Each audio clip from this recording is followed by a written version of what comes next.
y amén. Amén. Muy buenos días, hermanos. Si no les he saludado, sean muy bienvenidos a la iglesia. Vamos a compartir el mensaje de este día y quiero pedirle por favor que me acompañe a Santiago capítulo 1, versículos 5 al 18. Santiago capítulo 1, versículos 5 al 18.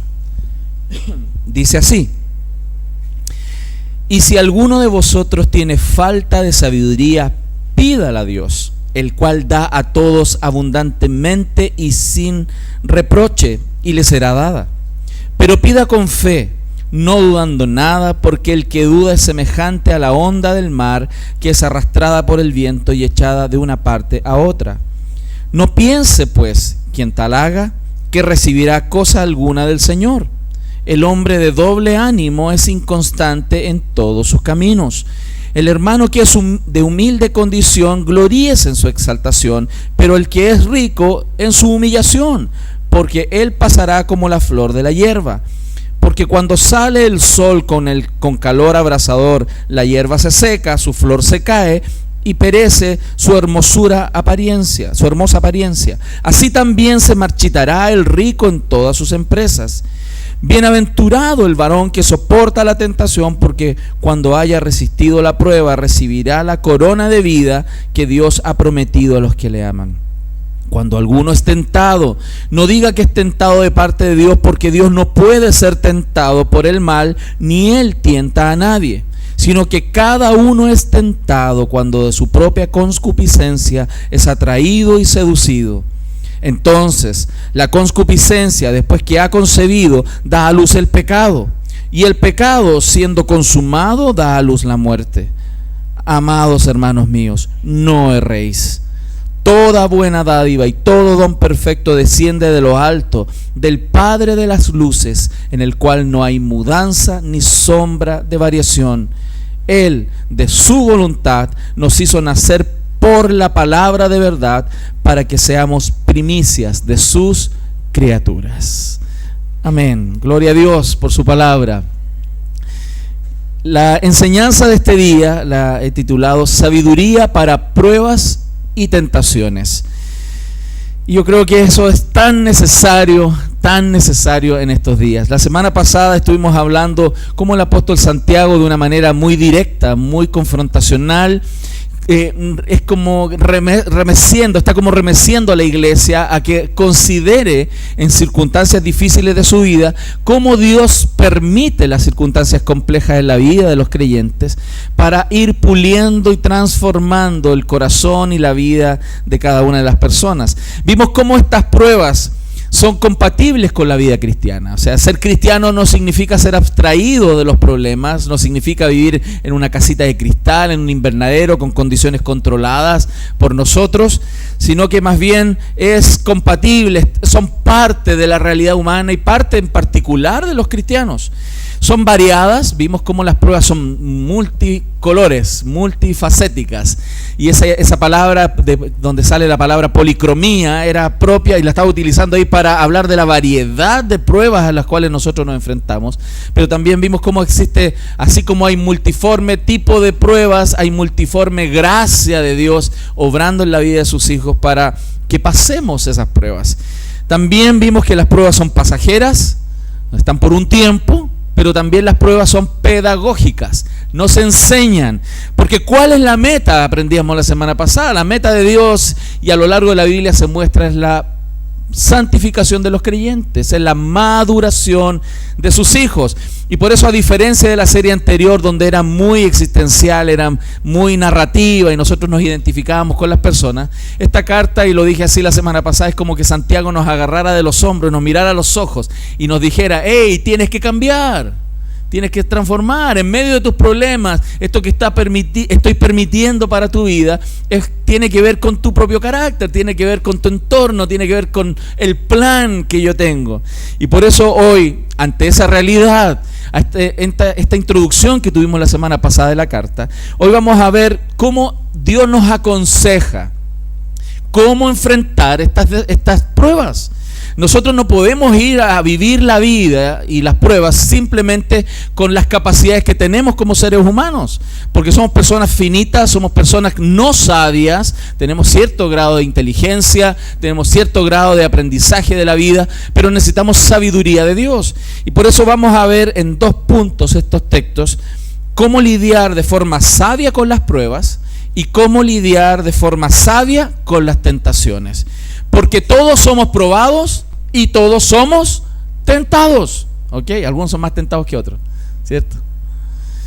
Entonces vamos a hablar esta mañana de manera muy práctica cómo lidiar de forma sabia con las pruebas. Y quiero reafirmar la introducción respecto del objetivo de Dios. Lo vimos en Santiago, los primeros 4 versículos, donde hace referencia a que todas estas pruebas y diversas pruebas a las cuales Dios también nos somete, ¿cierto? Es para que la prueba de nuestra fe produzca paciencia, y esta paciencia tenga una obra completa para que seamos perfectos y cabales en nuestro sentido, bien aplomados, sobrios. No que las circunstancias nos desesperen, no que las cosas cuando suceden no como yo quiero nos desbarajusten el carácter, nuestra mirada del futuro, nuestra mirada del presente, y comencemos a vivir una vida un poco inestable o muy inestable por las circunstancias de la vida. ¿Y cuál era la meta? La Biblia lo dice, para que seamos perfectos y cabales sin que nos falte cosa alguna. O sea, que seamos hombres y mujeres maduros.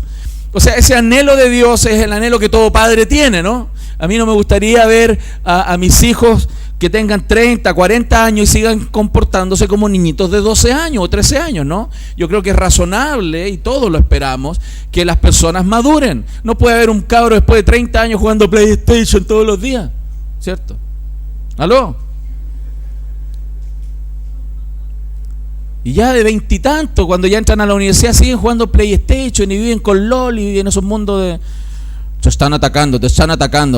No, ya son cosas, hay que crecer, hay que madurar. Hay otras cosas más importantes en la vida que solo jugar. Hay cosas de niños y hay cosas que dejar. Esa analogía que quiero hacer y demostración tan gráfica es parte también de la analogía que la Biblia utiliza para hablar de los creyentes.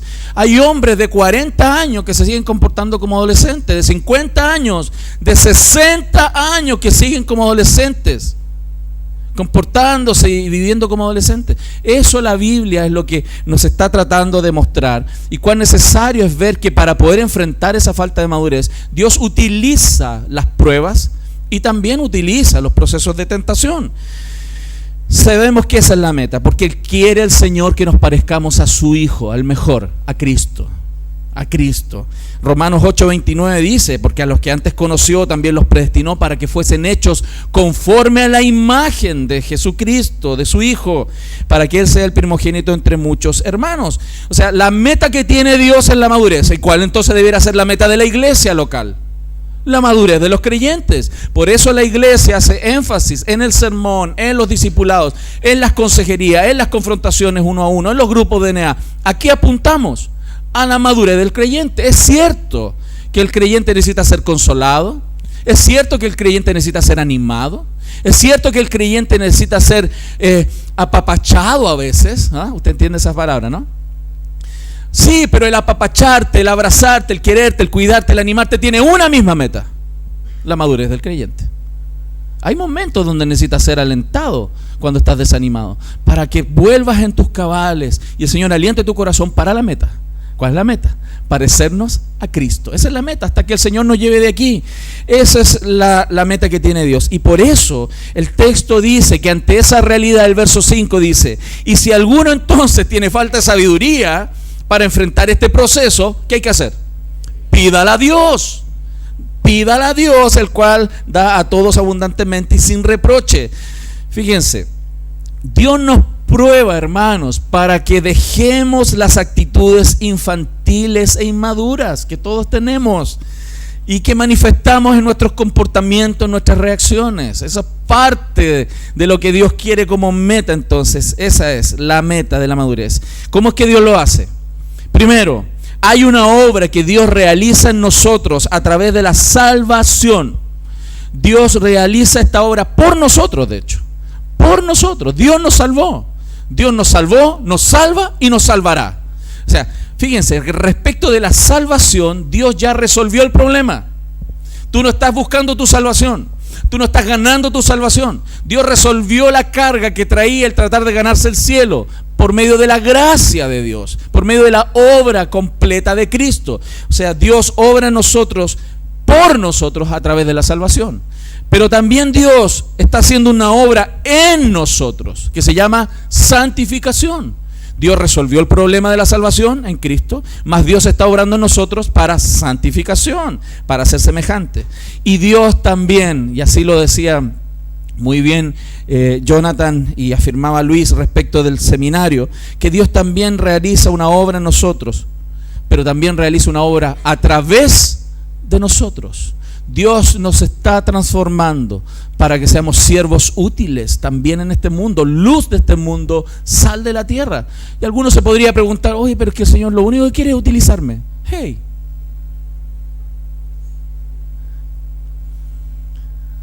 Dios compró nuestra vida a precio de sangre. Le debemos todo, somos de Él, por Él y para Él. De Él son todas las cosas, de Él proceden y para Él son. Fíjense, pero para que Dios utilice nuestra vida, para que Dios utilice nuestros matrimonios. O sea, qué tremendo es ver cuando hay un matrimonio unido, hermano. Eso es maravilloso. Ver un matrimonio unido, ¿por qué? Porque cuando hay dos juntos, dos son mejor que uno. Dos son mejor que uno. Tienen mejor fruto de su trabajo. Fíjense, fíjense. Eso es necesario. Para aquellos que no están casados y aquellos que anhelan eso, oren por eso. Oren por eso. Y si Dios así lo dispone, va a ser. Más, para quienes están casados, tienen tremendo desafío. Tremendo desafío. Porque Dios quiere obrar a través de ustedes como matrimonio. Por algo lo juntó. Por algo lo juntó. Y es triste ver cuando eso se desperdicia. Pero qué tremendo, hermanos, Dios está obrando en todos nosotros. Para poder llegar a funciones que tengan un gran fruto, Dios va a pulirnos, como se pule una herramienta. En el caso de Abraham, antes de que él tuviera el hijo de la promesa, estuvo 25 años trabajando en él. Así que espérate, te quedan unos pocos. 25 años antes de darle el hijo de la promesa. En el caso de José, alrededor de 20 años para ser el number one ahí en el imperio. Dios trabajó aproximadamente toda la vida de Moisés hasta los 80 años. 80 años en Moisés para ser el libertador. Y después tuvo 40 años en el desierto. Jesús trabajó 3 años intensos con sus discípulos para poder enviarlos a ser discípulos a todas las naciones. O sea, si Dios va a hacer algo en nosotros, porque lo va a hacer. Si Dios va a hacer algo por nosotros, ya lo hizo. Si Dios va a hacer algo a través de nosotros, hermano, Dios va a probar nuestra vida. Dios nos va a pulir. Ese es el objetivo. El objetivo de Cristo es hacer discípulos y el objetivo de la iglesia entonces es hacer discípulos. ¿Cuál debería ser el objetivo de todo padre de familia en su hogar? Hacer discípulos. O sea, el primer objetivo en un hogar no es hacer profesionales. El primer objetivo no es hacer empresarios en nuestra casa. El primer objetivo es hacer discípulos de Cristo. Ese es el objetivo que Cristo tiene y es el objetivo que su iglesia, todos nosotros debemos tener. Entonces, ¿cómo lidiamos ante esta realidad? ¿Cómo lidiamos entonces con las pruebas?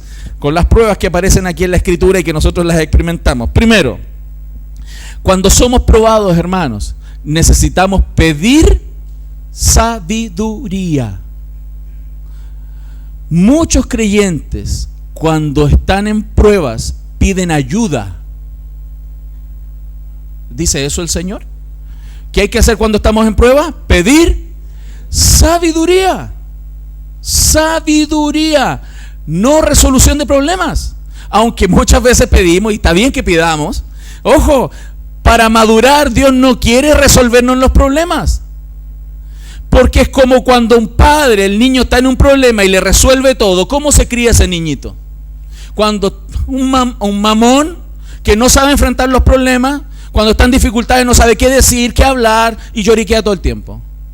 Hermanos, los creyentes, nosotros, cuando no aprendemos a pedir sabiduría y todo se nos resuelve, no maduramos nunca, hermano. Por eso en medio de los problemas, ¿qué necesitamos, hermano? ¿Pedir qué? Sabiduría. Qué lindo eso. ¿Qué es la sabiduría? La sabiduría, hermano, es más que conocimiento. La sabiduría es el uso correcto del conocimiento. El uso correcto, en la intención correcta, en la forma correcta, en el tiempo correcto. Sabemos lo que tenemos que hacer, mas no siempre cuándo, cómo y dónde. Para eso requerimos sabiduría. Por eso el conocimiento, hermano, es conocer la Biblia, está claro. Pero la sabiduría es usar bien las Escrituras. Es vivir las Escrituras. Podemos tener doctorados en teología y tener un desastre en nuestras vidas. ¿Por qué? Porque lo que no tenemos y que viene de Dios se llama sabiduría. Y esa sabiduría no es por osmosis. Hay que pedirla, hay que clamar, hay que buscarla. Proverbios hace una analogía preciosa de buscar la sabiduría, anhelar la sabiduría, andarlo persiguiendo. Y si uno pudiera personificar la sabiduría como lo hace ahí Proverbios, lo hace tan bonito, ¿no? Como que la personifica. Hermano, a esa persona, te encantaría estar con esa persona. ¿Y quién es la sabiduría de los cristianos? Cristo. 1 Corintios dice así, 1:30. Él ha sido hecho a nosotros sabiduría, justificación, santificación y redención. Cristo es nuestra sabiduría. El que pasa tiempo con Cristo se transforma en una persona sabia. Aquel que no pasa tiempo con Cristo sigue siendo el inmaduro de siempre. Y podemos tener años en la iglesia y ser inmaduros, hermano, y haber pasado 40 años dentro de una iglesia cantando corito y ser inmaduros. Mas Dios anhela sabiduría. Por eso, si estás hoy día en un problema, si hoy estás metido en un problema que tienes que dar la cara, que tienes que enfrentarlo, que tienes que decir, que tienes que hablar, que tienes que cambiar, ¿sabes por qué estás ahí? No es el problema de los demás, no es porque los demás tienen problemas contigo, no es porque los demás te critican, no, es porque tú necesitas crecer. Yo necesito crecer. Amén. Necesitamos entender eso. Cuando estamos siendo probados, entonces, hermanos, necesitamos sabiduría para no desperdiciar las oportunidades que Dios nos está dando para llegar a la madurez. No sé cómo usted lo hace en su casa, ¿no? Yo a través de los años y con mi esposa hemos ido utilizando distintas técnicas para enseñarle a nuestros hijos conocimiento, pero también enseñarles sabiduría. Como irlos probando, irlos desafiando a cosas, a ver si aprendieron, a ver si están reaccionando igual. Y uno los prueba, y vamos buscando formas, y yo los observo, y oro por ellos, y estoy observándolos cómo reaccionan. Y a lo mejor ellos ni siquiera se dan cuenta cómo uno los va probando, y los desafío. Y yo me pongo contento cuando cambian su actitud, cuando crecen. Hermano, Dios está así con nosotros. Él es nuestro Padre. Él es tu Padre. Él te ama tanto que no te quiere dejar tal como estás. Él te quiere transformar, te quiere ver madurar, como cualquier padre anhela que sus hijos maduren. ¡Qué hermoso! Por eso, la sabiduría nos ayuda a entender cómo usar las pruebas para nuestro bien y la gloria de Dios. Las pruebas son para nuestro bien. Un niño, cuando está siendo disciplinado, confrontado, no entiende siempre que las pruebas son para su bien, ¿cierto? Cuando la mamá lo reta, cuando el papá lo reta, jóvenes, ¿no? Ordena tu pieza, y toma tus cuadernos, y estudia, apaga esa computadora, apaga esa PlayStation, apágala, te corto la luz. ¿Han escuchado esas cosas?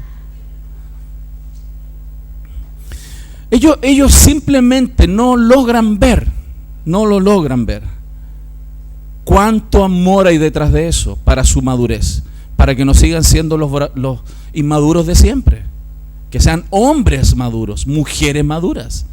Dios piensa mejor que nosotros.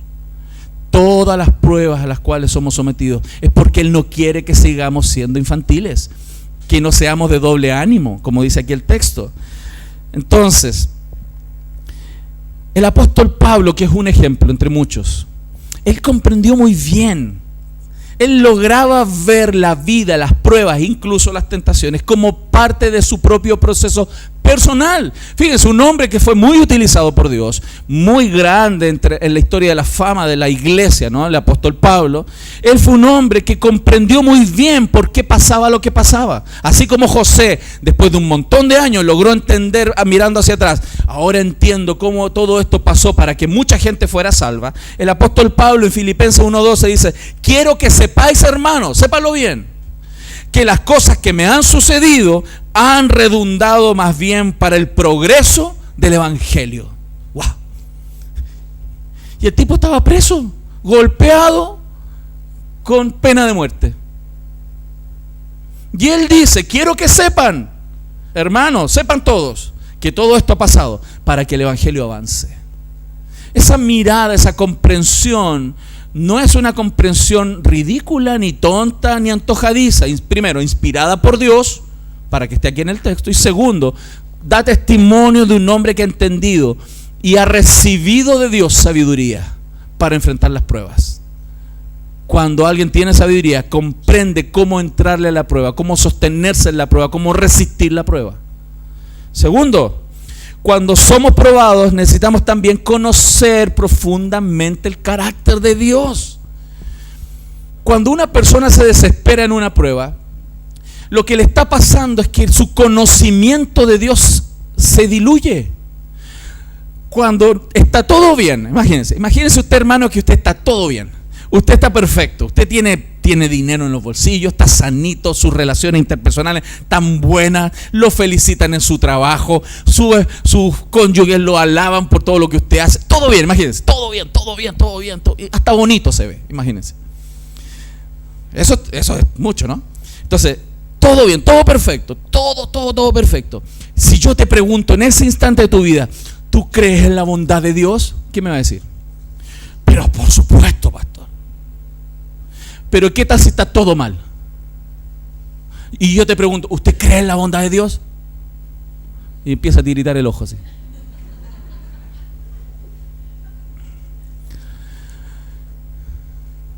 En la prueba usted necesita y yo necesitamos conocer el carácter de Dios. Y el verso 5 deja claro el carácter, el cual da a todos abundantemente y sin reproche les da. Dios es un Dios dador, Dios es un Dios generoso, hermanos. Su naturaleza, conózcalo, conozca a su Dios. Dios es un Dios que da, Él es generoso. Y si usted le pide sabiduría, se la va a dar toda para enfrentar el problema, para enfrentar la prueba, para madurar. Dios se la da. La generosidad, además de Dios, además de que Él es todo generoso, es ilimitada. Se la dará abundantemente. Pero pídala, pues. Pídala. Si usted está en problemas, pídale a Dios. Y por eso vuelvo a repetir, la tendencia de la mayoría de nosotros los creyentes es que en medio de las pruebas pedimos ayuda y resolución de problemas. Hay momentos en la vida de los creyentes en que Dios te resuelve todos los problemas. Te lo resuelve todo cuando eres niño. Pero cuando eres grande ya no te los va a resolver. Te va a decir lo que tienes que hacer para que lo hagas. Ya no te lo va a resolver. Porque cuando somos niños, hablamos como niños, andamos como niños, perfecto, súper bien. Es como los bebés, ¿no? Cuando somos bebés nosotros, ¿se imaginan ustedes bebés? Y su mamá así, limpiándole sus cositas, cambiándole los pañales, echándole talquito, y todas esas cosas, y poniéndole la ropita, y si tiene calor desabrigándolo, tiene frío abrigándolo, y dándole la papita en la... Sí, está muy bien, porque el niño no puede. Pero si estamos así, a los 35 años, y mi hijito, y tiene sus calzoncillitos ahí, y tiene sus calcetincitos, y dejó la ropita en el canastito de la ropa sucia, y se lavó los dientecitos y se bañó. No, me explico, ¿no? Quiero ser bien gráfico para que entendamos que hay momentos en la vida donde Dios nos tiene que agarrar de los hombros como Santiago y mirarnos a los ojos y decirnos: ya pues, córtala. No podemos seguir siendo los adolescentes de siempre. ¿Cómo a los 40, 50 años andando queremos que somos... los de 50 ya se creen lolo. Ya andan mirando a las chiquillas, como adolescentes. Ya no. Necesitamos crecer y conocer el carácter de nuestro Dios. Y Dios nos acoge. Dice ahí que Él no echa a nadie, no reprocha. Ven. Ok, te apartaste de mí, llevas años sin hablarme, llevas años sin conocerme, dices que eres cristiano, mas no lo eres, y no importa, si tú ahora quieres ayuda, ven para acá, yo te acojo. Dios sin reproche abre las puertas. Él no rechaza a quien le busca. Eso es maravilloso, ese es Dios. Ese es nuestro Dios y tenemos que conocerlo. El Salmo 66:20 dice: bendito sea Dios, quien no echó de sí mi oración, ni de mí su misericordia. Qué hermoso salmo. Dios escucha nuestras oraciones. Cuando pedimos sabiduría, cuando pedimos claridad, cómo enfrentar las pruebas, eso a Dios le encanta. Es como si un hijo se acercara a nosotros y decía: papá, no quiero que me hagas tú las cosas, dime cómo hacerlas, por favor. Eso es maravilloso. Eso es música al oído de un padre, ¿sí o no? Cuando ya no me dice: mamá, ¿me puedes hacer esto? En el colegio a veces están ya en la enseñanza media y los papás le siguen haciendo los trabajos a los niños, metiéndose a la internet, buscándole las cosas a los niñitos. ¿Qué quieres crear? ¿Un montón de lisiados mentales? ¿Se dan cuenta? Dios también nos está enfrentando a que tenemos que madurar. Y si usted necesita madurar, pídele a su Padre de los cielos, quien da sin reproche la sabiduría que necesitamos para enfrentarlo. Gloria a Dios por eso. Tercero, necesitamos, ¿cierto? Cuando estamos probados, orar con fe. Ore con fe, hermano. Mire el verso 6. Pero pida con fe, no dudando nada. No dude. Porque si usted duda, dice, es semejante a la onda del mar que se arrastraba por el viento y echaba de una parte para otra. Y el verso 7 advierte: no pienses, ni te imagines, ni se te ocurra que aunque oraste un montón, oraste una hora y a los 10 minutos estás dudando, no pienses, ni se te ocurra que vas a recibir algo. Lo dice ahí. No piense pues que en tal haga que recibirá cosa alguna de parte del Señor. No recibe. El hombre de doble ánimo es inconstante en todos sus caminos. Y es bien interesante las analogías que utiliza aquí Santiago para hablar de este problema que pasa en los creyentes respecto de su fe, respecto de la fe de los creyentes. Nosotros necesitamos crecer y madurar y confiar en la oración, hermanos. Dice, en la primera analogía, cuando dice la palabra dudando, que es una palabra ahí en griega bien especial, hace referencia a dos mentes. Un cuerpo, dos mentes. ¿Han escuchado cuál sería el diagnóstico que le darían los psicólogos a eso? Personalidad múltiple. Dos mentes. Es como que tuviera dos mentes. Esa es la idea que está dando. No estoy diciendo que tiene personalidad múltiple. Estoy diciendo esa analogía, ¿no? Dos mentes en un solo cuerpo. Es una persona, ¿cierto?, que su fe dice sí y su incredulidad dice no. Está orando y dice sí, termina la oración y dice no. Es que impresionante. Creyentes dicen amén, todo lo que tú digas, Señor, salen afuera, reciben una mala noticia. No, ya no cree. Lo estamos viendo. Quien tal es así, ni piense, ni se le ocurra, hermano. No, ni por la más remota de las coincidencias se le ocurra que va a recibir algo del Señor. Lo dice Santiago. Usted debe permanecer firme. ¿Por qué? Porque usted conoce quién es Dios, quién cumple sus promesas. Va a ser, la otra analogía, como las ondas del mar. Es una persona que oscila entre la fe y la incredulidad, entre el ánimo y el desánimo, optimismo y pesimismo. Imagínense, muchachos. Es una montaña rusa. Un día está bien, otro día está mal. Un día lo aman, otro día no. Un día sirve, el otro día no sirve. Ni piense, ni se le ocurra, ni por la más remota de las ideas, que el tal recibirá cosa alguna de parte del Señor. Y la tercera analogía usa la palabra griega dipsiochi. Bueno, ¿para qué voy a leer esas cosas raras? Que significa doble, dos almas. La misma idea de las dos mentes, ahora dos almas dentro del la misma persona. Almas divididas. Es una persona que va caminando, es como que se partieron. Una parte va para allá y la otra va para allá. Una va hacia adelante y la otra va para atrás. Una va para arriba y la otra para abajo. Dos almas dentro de la misma persona. Y hermoso porque el Señor nos advierte respecto de que esas personas no pueden recibir de parte del Señor porque están dudando de su propio carácter. Están dudando de quién es Dios. No siempre los creyentes nos damos cuenta que cuando nosotros dudamos es una ofensa a la santidad de Dios, de quién es nuestro Dios, de que Él nunca ha mentido. Hermano, Él no miente. Usted y yo mentimos. Exageramos mintiendo. Hermano, Dios no miente. Y si Dios no miente y yo no le creo, es como le estoy diciendo: Dios, eres un mentiroso, no te creo. Lo estamos viendo. Por eso es tan sensible el punto. No todos los creyentes nos damos cuenta de la sensibilidad de lo que significa dudar de Dios. Por eso dice también que hay resultados negativos para aquel creyente que ora, ¿cierto?, con fe, pero duda. Fe, duda. Hay consecuencias. Primero, fracaso en la oración. Lo dice el verso 7. No va a alcanzar nada porque va de un lado para otro, ¿no? Es como dice: vamos a llegar para allá, y retrocede 3 pasos. No, vamos para allá y retrocede 4 pasos. Avanza 5 y retrocede 3. Avanza 10 y retrocede 12. Y quiere llegar, pero avanza y retrocede. Fracaso.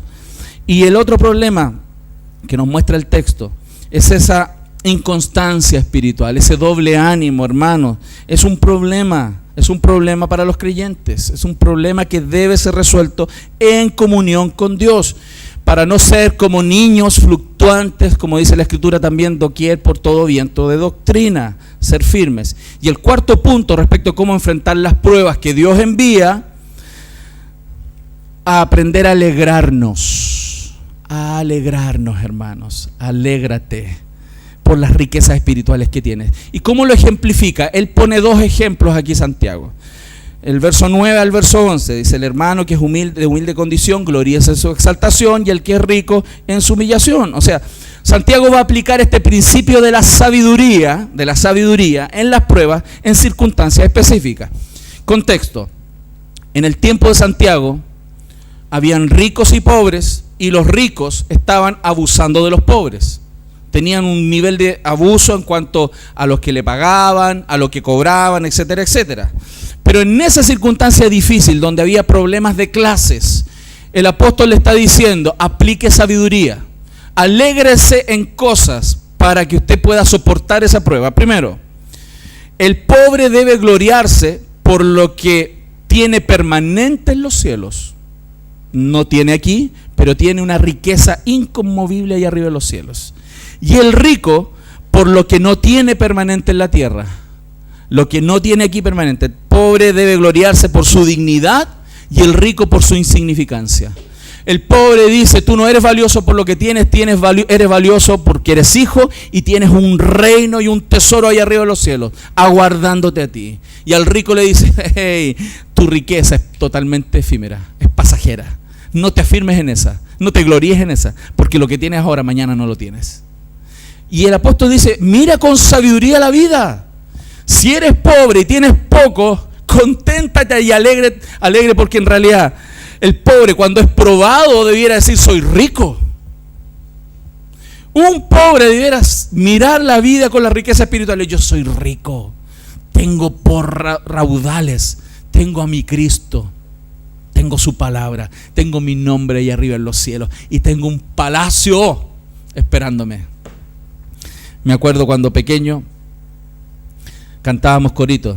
Mi mamá nos hacía cantar muchos coritos cuando niños. Y recuerdo uno de joven que decía: un palacio tengo yo más lindo que el sol, un palacio tengo yo más lindo. Qué tremendo. El pobre debiera contentarse con esas riquezas que tenemos en los cielos. Más al rico, cuando él es probado en las glorias de este mundo, él debiera aprender a mirar y reconocer cuán vulnerable es. Hay pobres que buscan las riquezas porque no están contentos con las riquezas espirituales. Y hay ricos que confían en las que tienen y no se dan cuenta que son absolutamente pasajeras. La sabiduría se requiere hasta si tenemos dinero o no tenemos dinero. Imagínense cuánto necesitamos sabiduría de Dios para cada aspecto de la vida, de la cual claramente yo reconozco y aquí públicamente que yo no soy sabio. Yo necesito de Dios. Y yo creo que usted también lo necesita. Y si usted tiene falta de sabiduría para enfrentar los problemas que tiene hoy día, las pruebas en las cuales Dios le está metiendo, pídala a Dios, pídale sabiduría al Señor. Está muy bien Que usted pueda llamar al pastor de la iglesia, conversarle con un hermano, conversar con otro hermano y con sus hermanos del grupo de vida y conectar, porque en el consejo de muchos hay sabiduría. Pero qué tremendo que a veces las personas gastamos más tiempo conversando con la gente que de rodillas pidiéndole sabiduría al Rey de los cielos. Como si el contar resolviera las cosas. Necesitamos más del Señor, más de su palabra. Entonces, hermanos, y último punto, para enfrentar las pruebas, cuando somos probados necesitamos estar con el ojo en la recompensa. Hermano, hay recompensa. El verso 12 dice, bienaventurado el varón que soporta la tentación. En el contexto hay otras versiones que dicen ahí prueba. Debiera ser prueba. En el texto la palabra prueba y tentación es la misma palabra en el original. Dependiendo del contexto se utiliza una u otra, dependiendo de dónde proviene. Entonces debiera decir, hay otras versiones que lo dicen así, bienaventurado el varón que soporta la prueba, porque cuando haya resistido la prueba, por eso dice ahí prueba, recibirá la corona de vida que Dios ha prometido a los que le aman. Entonces, cuando Dios nos prueba, hermano, nos prueba para el bien y tenemos que ser bienaventurados, felices, dice ahí. Cuando somos probados desarrollamos paciencia.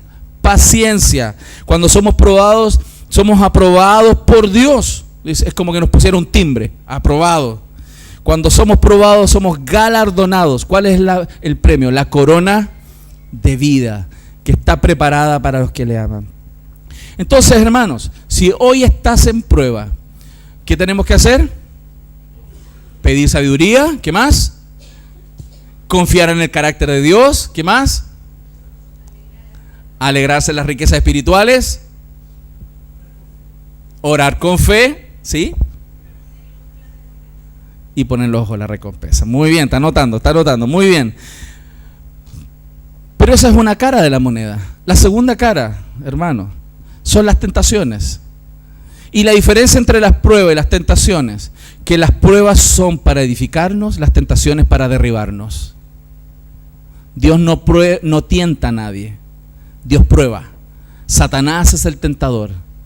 Entonces, es impresionante, porque una persona madura es paciente en las pruebas, el inmaduro es impaciente.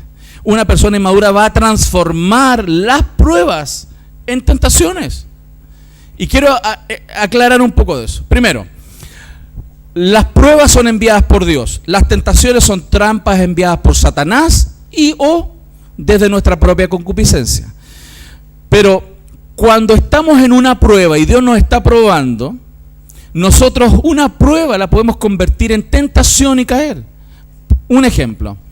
Imagínense, usted está siendo probado en su carácter. Si usted es autosuficiente, si usted es orgulloso, orgullosa, y Dios te pone en una circunstancia donde ese carácter tuyo es probado nuevamente, porque Dios está esperando que ya seas no tan orgulloso, orgullosa y más dependiente, y Dios te pone una prueba, por ejemplo, el error de otra persona, o una cosa no se dio como tú querías, o algo que tú planeaste no resultó. Eso es una prueba, y Dios te está probando, pues. Dios te metió en esa misma circunstancia. Dios te probó, a ver cómo va a reaccionar ahora. Ahora va a mirar, va a reaccionar mal, pero ahí, en esa prueba, también eres tentado. No resultó y viene la tentación. Ya no sirve más, reacciono mal, murmuro, maldigo, bla, bla. Eso ya parte de las tentaciones. Tu propia concupiscencia. Y Satanás, no, si no te quieren, no te aman, no te respetan. Y empiezas a caer en el montón de tentaciones.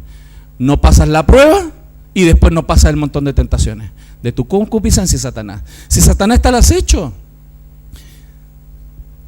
él te quiere destruir. Dios te quiere probar para que madures. Pero muchas personas que no tienen madurez, las pruebas que Dios te pone, las convierten en tentaciones. ¿Me estoy explicando, hermano?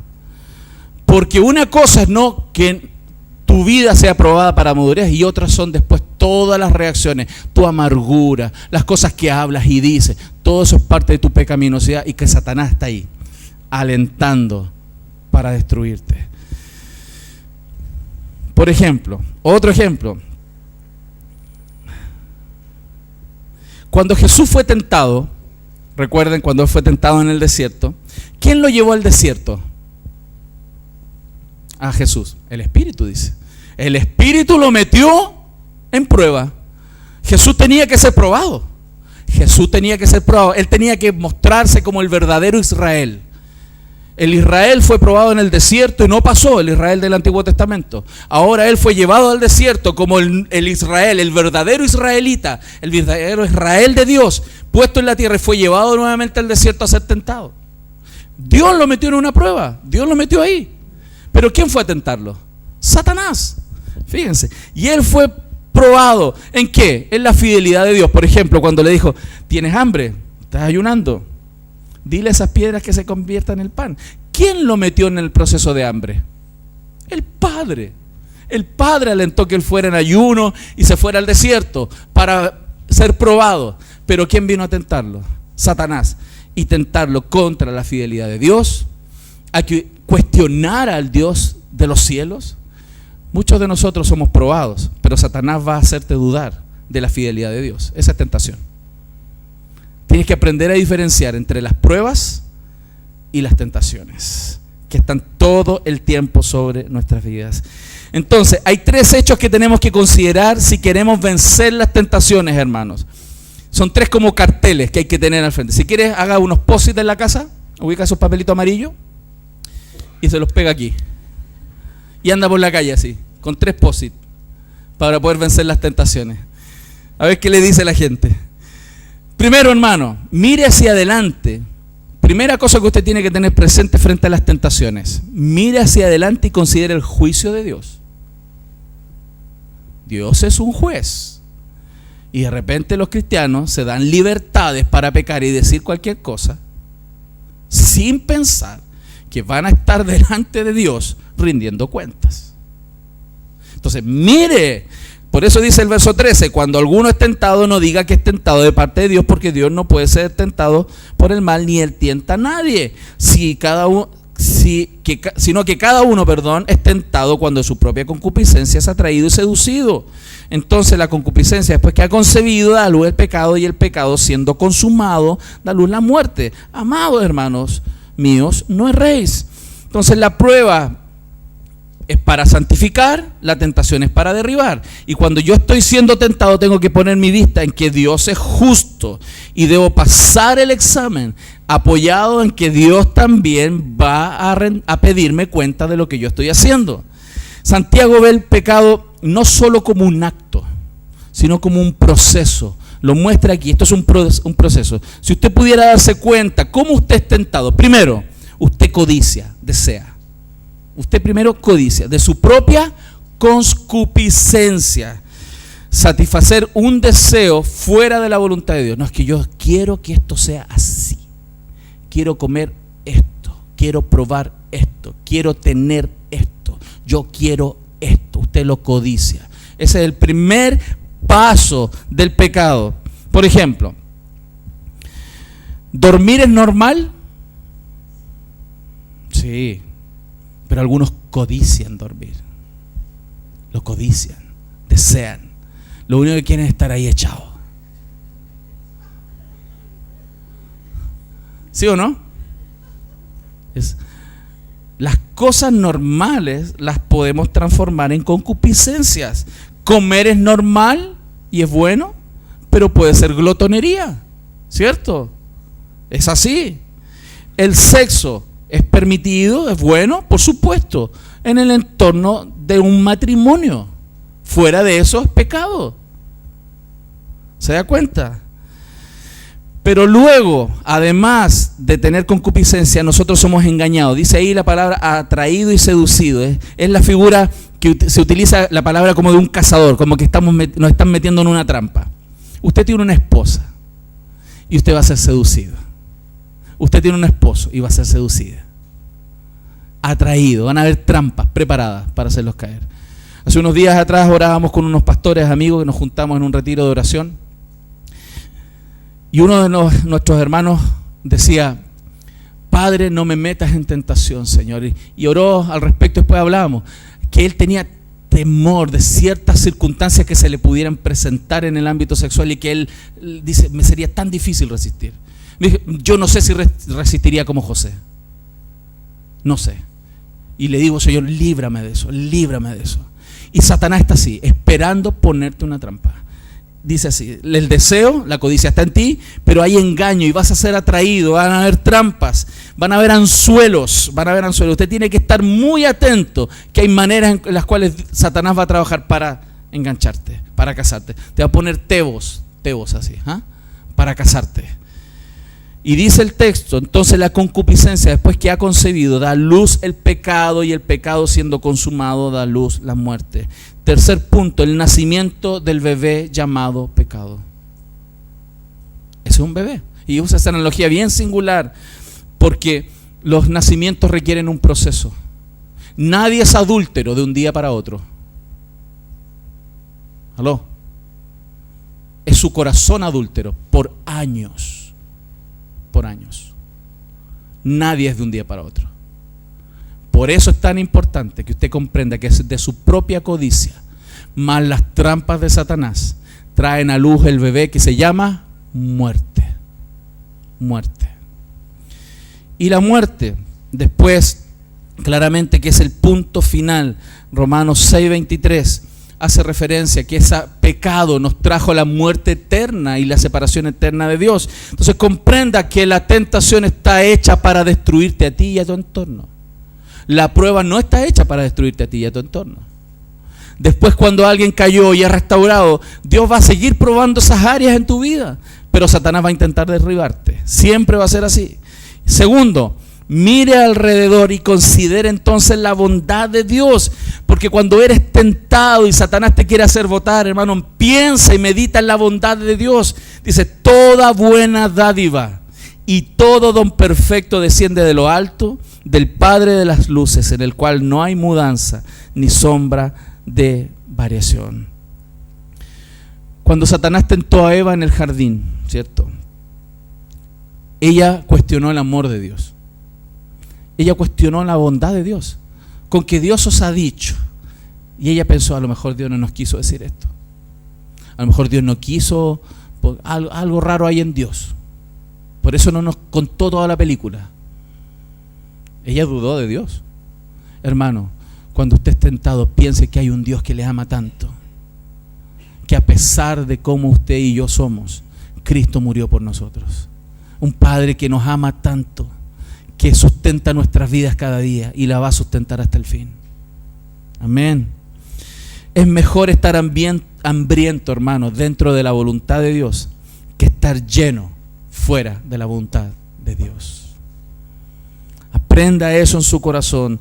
Anote ahí, si usted quiere, lea por favor Deuteronomio 6 del 10 al 15. Medite, reflexione en eso. Deuteronomio 6 del 10 al 15.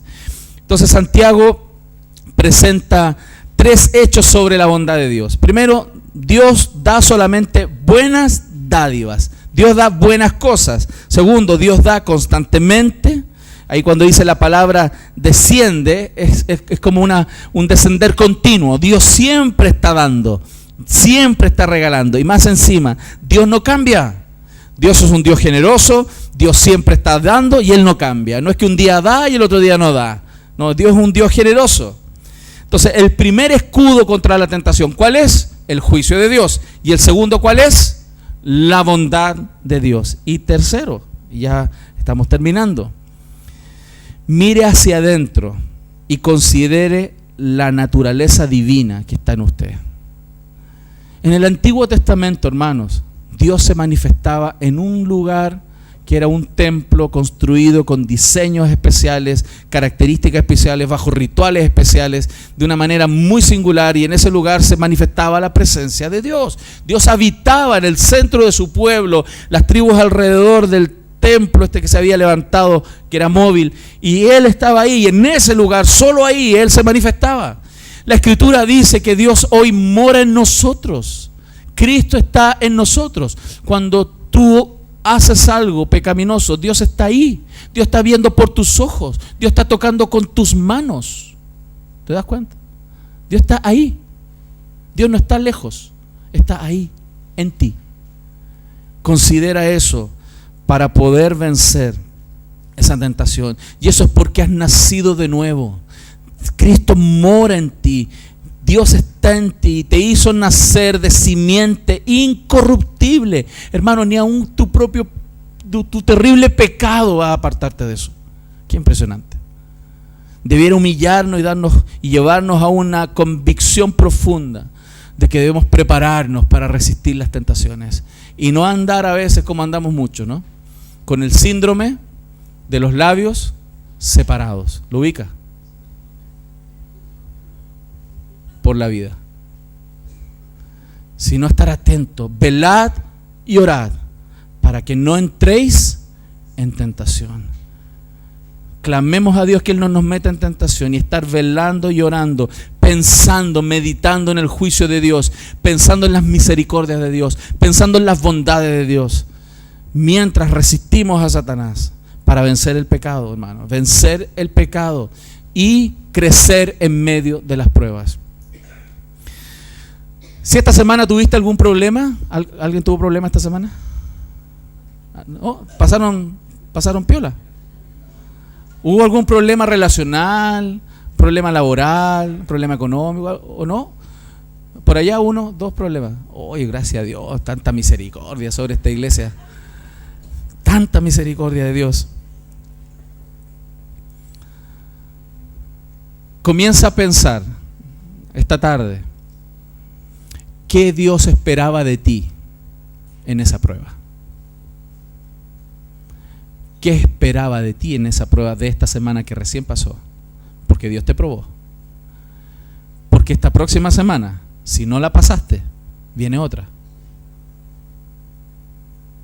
Compréndalo. Si la semana pasada fuiste probado, y no pasaste la prueba, esta semana viene otra. Si no la pasaste, Dios te va a enseñar, te va a exhortar, y a los siguientes días va a venir otra. Y a los siguientes días viene otra. ¿Cuándo las pruebas paran en un área? Cuando pasaste y creciste y maduraste en esa área. Si el problema es tu carácter, vas a tener tanto y más problemas en tu vida por tu carácter hasta que tu carácter cambie. ¿Lo estamos viendo? Pero qué lindo es Dios. Porque si mi salvación dependiera de mi carácter y cuántas pruebas paso y no paso, hermano, yo estoy frito. Gracias doy por Cristo. Porque Él venció todas las pruebas que el Padre le puso y Él venció todas las tentaciones que Satanás le puso. ¿Saben para qué? Para que nuestra salvación no dependiera ni de pasar las pruebas ni de vencer las tentaciones. Hoy lo debemos hacer por gratitud, por tremenda misericordia de que hay uno que pasó todas las pruebas y Él es mi Señor y Él es tu Señor, y hay uno que venció todas las tentaciones de Satanás y ese es tu Señor, nuestro Salvador. ¿Cuánto le das las gracias? Vamos a orar. Señor,